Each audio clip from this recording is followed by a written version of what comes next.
My dear friends, చాలామంది మేము dental హాస్పిటల్కి వెళ్తున్నామండి. 1 ఇయర్కి ఒకసారి వెళ్తున్నాం, 2 ఇయర్స్కి ఒకసారి వెళ్తున్నాం, క్లీనింగ్ చేయించుకుంటున్నామండి, మేము 2 పూట్ల బ్రష్ చేస్తున్నాం, మేము హెల్దీగా మెయింటైన్ చేస్తున్నాం గమ్స్ అనుకుంటారు. కానీ ఎక్కడో తెలుసో తెలియకో కొంతమంది మా గమ్స్లో బ్లీడింగ్ అవుతున్నాయని, పంటికి చిగురికి మధ్యలో సందుల్లో ఫుడ్ ఇరుక్కుంటోందని కొంతమంది సమస్యతో బాధపడుతూ చెప్తూ ఉంటారు పేషెంట్స్. వీటికి ఏంటంటే మీరు వెళ్ళే విధానం కరెక్టే, కానీ క్లీనింగ్ అనేది డాక్టర్కి కనిపించినంత వరకు గార కానీ పాచి కానీ వెళ్తుందండి. కనబడిన ఇన్ఫెక్షన్ అంటే గమ్స్ లోపల ఇన్ఫెక్షన్ కానీ, గమ్స్ లోపల ఉండి ఇన్ఫెక్షన్ పెరుగుతూ తెలియని ఏవైతే ఆ బ్యాక్టీరియా కానీ, లేజర్ టెక్నాలజీ అనేది ఒక టెక్నాలజీ వచ్చిందండి.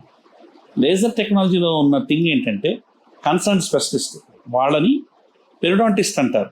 ఆ పెరిడాంటిస్ట్ లేజర్ టెక్నాలజీతో 1 అవర్ 2 సిట్టింగ్స్, 1 సిట్టింగ్ కానీ 2 సిట్టింగ్స్ కానీ, అప్పర్ జా ఆర్ లోయర్ జా ఏ సిట్టింగ్ అయినా సరే ట్రీట్మెంట్ లేజర్ క్యూరిటేజ్ అంటారు, లేజర్ ఫ్లాప్ అంటారు. పెయిన్లెస్ అండి, టోటల్లీ పెయిన్లెస్ ట్రీట్మెంట్. చక్కగా సర్జికల్గా సూచర్స్ ఏం పడకుండా లేజర్ టెక్నాలజీతో ఆ గమ్స్లో ఇన్ఫెక్షన్ అంతా తీసేస్తారు. అప్పుడు ఇన్ఫెక్షన్ మనకు కనిపించింది స్కేలింగ్ ద్వారా వెళ్ళిపోతే, కనపడిన ఇన్ఫెక్షన్ లేజర్ టెక్నాలజీ ద్వారా స్పెషలిస్ట్ అనేది చేస్తారు. దీనివల్ల లాంగివిటీ బాగుంటుంది, గమ్స్ హెల్దీగా ఉంటాయి.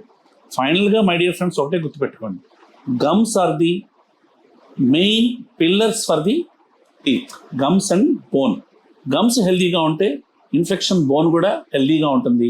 ఫైనల్గా ఎటువంటి ఇన్ఫెక్షన్స్ రాకుండా నమిలి తిని చక్కగా మీరు మీ ఆరోగ్యాన్ని మీరు కాపాడుకోగలుగుతారు. Thank you.